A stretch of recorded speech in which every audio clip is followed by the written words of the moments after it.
Minha gente, eu estou aqui para usar o Face e conversar com as pessoas lúcidas que porventura estejam me acompanhando.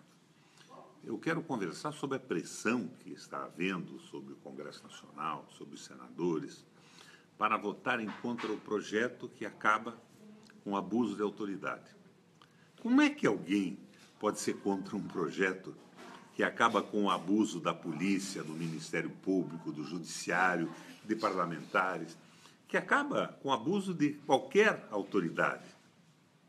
É uma verdadeira loucura isso, eu não consigo entender. Minha gente, todo mundo tem que funcionar no limite da lei. Acabar com privilégios, sim, privilégios dos senadores, dos deputados, privilégios do judiciário.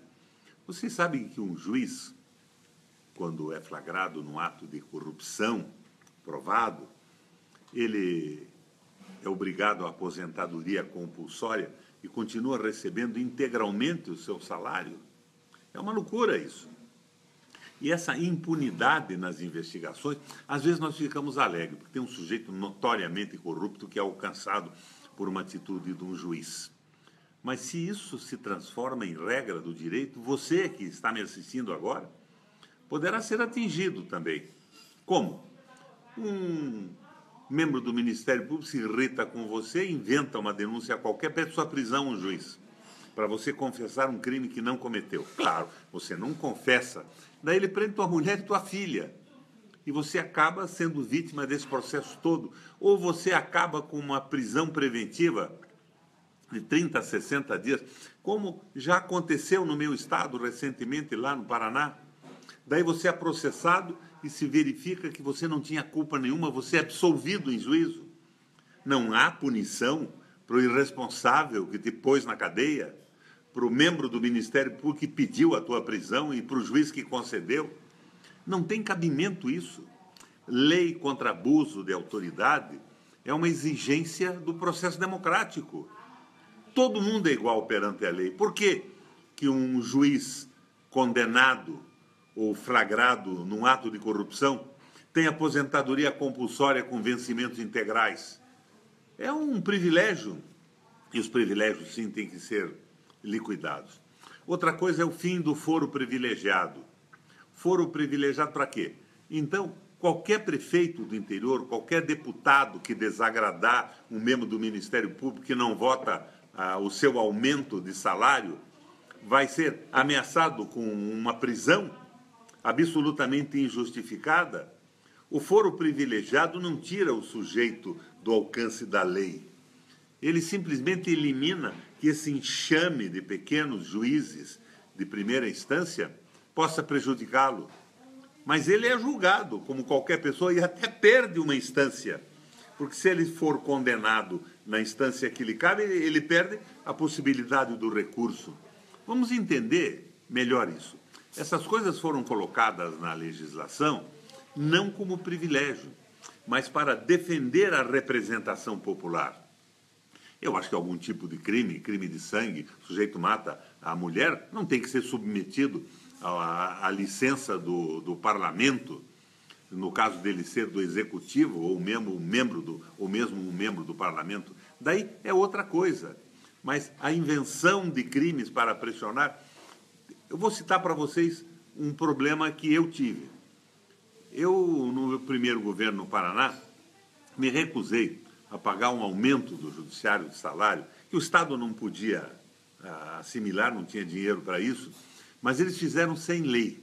E qualquer aumento é um ato jurídico complexo. Teria a iniciativa do judiciário, a aprovação da Assembleia e a sanção do governador. Eles reuniram o órgão superior e se deram um aumento. Se eu pagasse o aumento, eu estaria cometendo crime de responsabilidade. Minha gente, no que isso resultou? Numa má vontade do judiciário comigo. É claro que não de todos os juízes, mas de alguns que acham que a sua corporação é mais importante que o resto do mundo. Eu tive, se não me engano, 38 ações contra mim, em primeira e segunda instância.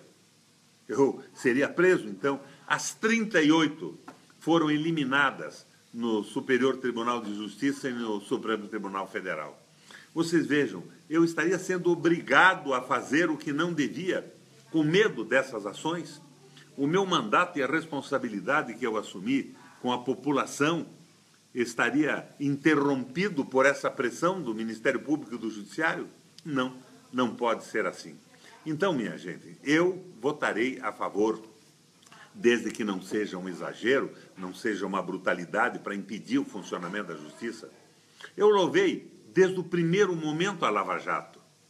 Mas abusos cometidos não podem ter o meu beneplácito, a minha concordância, porque isso se multiplica na sociedade brasileira. E amanhã, todos, mas todos os promotores e juízes do Brasil podem impor a sua vontade a um prefeito com o qual não concordam por um motivo político, interromper o seu mandato. Minha gente, não pode ser assim. Só um imbecil, um idiota, ou um fascista corporativo pode ser a favor do fim do projeto que estabelece punição para abuso de autoridade. O abuso de autoridade é inadmissível, quer seja de um senador, de um deputado, de um juiz, de um promotor, ou de qualquer funcionário público numa posição importante que lhe possibilite oprimir e abusar da população brasileira. Não aceito essa pressão que estão fazendo sobre o Senado Federal. Vou votar com a consciência. Eu sou formado em Direito, a minha formação é jurídica, e essas garantias surgiram na história do Brasil e do mundo para possibilitar que a vontade do povo se manifeste com mais clareza. É claro que hoje tem mil outras circunstâncias que viciam a vontade popular. O Congresso, financiado por capitais de empreiteiras, capitais de banqueiros, acaba não votando mais com programas partidários, mas votando a favor dos seus financiadores. Há muita coisa para corrigir, mas a lei contra o abuso de autoridade, qualquer que seja ela, autoridade que age contra a lei, que atropela os direitos do cidadão, é um avanço, não é um retrocesso. Minha gente, eu tinha que usar o Face para dizer isso a vocês. Com franqueza, nós não podemos nos submeter ao que quer em determinado momento a Rede Globo, os fascistas, os donos do capital, esses canalhas que estão mandando no Brasil, pressionando com o dinheiro que tem, que liquidam o Congresso, que viabilizam essa onda brutal de corrupção. A Lava Jato, por outro lado, não pode terminar. Mas não é por isso que nós temos que aceitar a visão corporativa do Ministério Público ou do Judiciário. O corporativismo não passa da visão coletiva do individualismo. E eles, que fizeram um concurso público, não podem se superpor à vontade dos brasileiros e ao direito estabelecido ao longo dos anos num processo civilizatório que vivemos no nosso país. Minha gente, valeu, é o que eu queria dizer a vocês.